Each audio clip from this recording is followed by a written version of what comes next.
નમસ્કાર દર્શક મિત્રો, સ્વાગત છે તમારું આ YouTube ચેનલમાં। જો તમે ચેનલ પર નવા હોય તો ચેનલને સબસ્ક્રાઇબ કરવા વિનંતી। ધન્યવાદ। નમસ્કાર મિત્રો, આજના આ ખાસ વિશ્લેષણમાં આપ સૌનું સ્વાગત છે। આજે આપણે ઉત્તર પ્રદેશથી આવતા એક બહુ જ મોટા અને ગ્રાઉન્ડ લેવલના સમાચાર ડીકોડ કરવાના છીએ। હિન્દુસ્તાન ન્યૂઝપેપરના એક તાજા અહેવાલ મુજબ યુપીના આંગણવાડી કેન્દ્રોમાં પોષણ અને આહારને લઈને એક જબરદસ્ત નીતિગત ફેરફાર થઈ રહ્યો છે।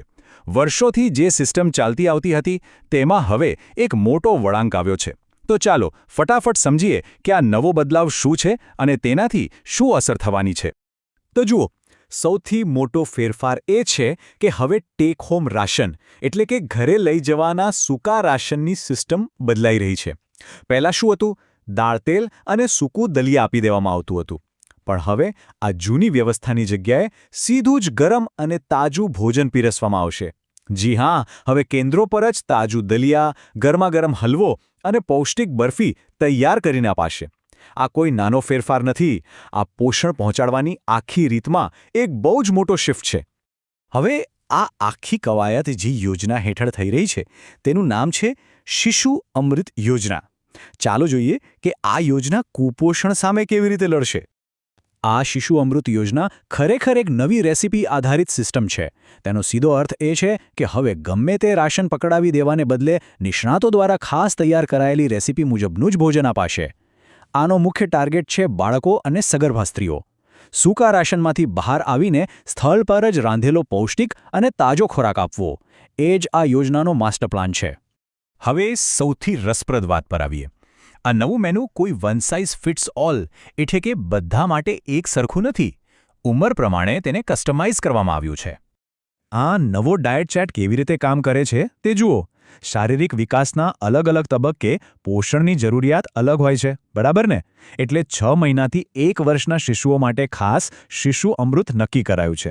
જ્યારે બાળક 1 થી 3 વર્ષનું થાય ત્યારે તેના ગ્રોથ માટે લોટ કે બેસનનો હલવો અપાશે અને 3 થી 6 વર્ષના થોડા મોટા બાળકો માટે બરફી, દલિયા અને મગની દાળની ખીચડી અપાશે। આટલું જ નહીં, આવનારી પેઢીનો આધાર જેમના પર છે તેવી સગર્ભા અને સ્તનપાન કરાવતી માતાઓ માટે મીઠી બરફી અને પૌષ્ટિક ખીચડીનું આખું મેનુ સેટ કરવામાં આવ્યું છે।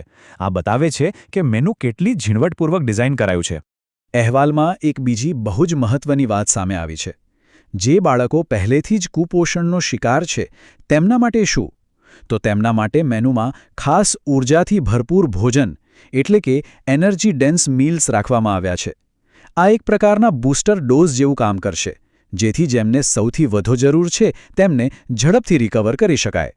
હવે આખી યોજના કાગળ પર તો સરસ દેખાય છે, પણ ગ્રાઉન્ડ પર તેનું સ્કેલ કેટલું મોટું છે? ચાલો માત્ર એક જિલ્લો બરાઇચના આંકડા પરથી આનો અંદાજ લગાવીએ। આ આંકડો જરા ધ્યાનથી જુઓ, 3,92,791। આ કોઈ નાનો સૂનો આંકડો નથી। આ માત્ર અને માત્ર બહરાઇચ જિલ્લાના 3,472 આંગણવાડી કેન્દ્રોના લાભાર્થીઓની કુલ અંદાજિત સંખ્યા છે। જસ્ટ વિચારો, આટલી વિશાળ સંખ્યામાં લોકો માટે રોજે રોજ તાજું ભોજન તૈયાર કરવું, આ સ્કેલ ખરેખર માઇન્ડ બ્લોઈંગ છે। જો આપણે આ લગભગ 4 લાખના આંકડાને બ્રેકડાઉન કરીએ તો પિક્ચર વધુ ક્લિયર થાય છે।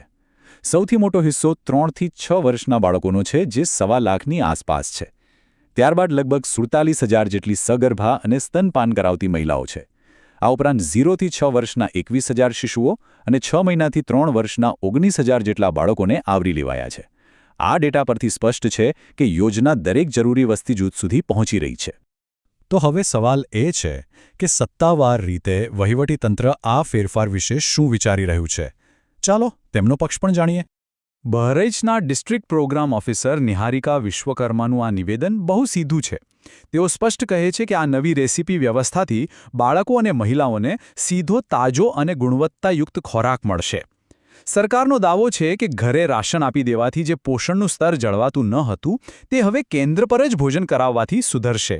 આ એક સત્તાવાર આશા છે કે આ નવો પ્રયોગ સીધા અને ઝડપી રિઝલ્ટ આપશે। આજના આ અહેવાલના અંતે મૂળ સ્ત્રોતમાં એક બહુ જ મોટો અને રસપ્રદ પ્રશ્ન ઊભો કરવામાં આવ્યો છે, જેણે આપણને પણ વિચારતા કરી દીધા છે। કઈ વ્યવસ્થા ખરેખર વધુ સારી છે? શું પરિવારો માટે ઘરે લઈ જવાનું સૂકું રાશન વધુ પ્રેક્ટિકલ અને અનુકૂળ હતું, કે પછી આંગણવાડીમાં જ તૈયાર થતું આ નવું ગરમ અને તાજું ભોજન પોષણ માટે વધુ જબરદસ્ત પરિણામો લાવશે? આ એક એવો પ્રશ્ન છે જેના પર ગ્રાઉન્ડ રિઝલ્ટ જ ફાઇનલ જવાબ આપશે. આજના આ વિશ્લેષણમાં જોડાવા બદલ ખૂબ ખૂબ આભાર મિત્રો. આશા છે કે આ નવા પોષણ કાર્યક્રમની તમને એકદમ ક્લિયર સમજ મળી ગઈ હશે. ફરી મળીશું એક નવા વિષય સાથે. ત્યાં સુધી નમસ્કાર.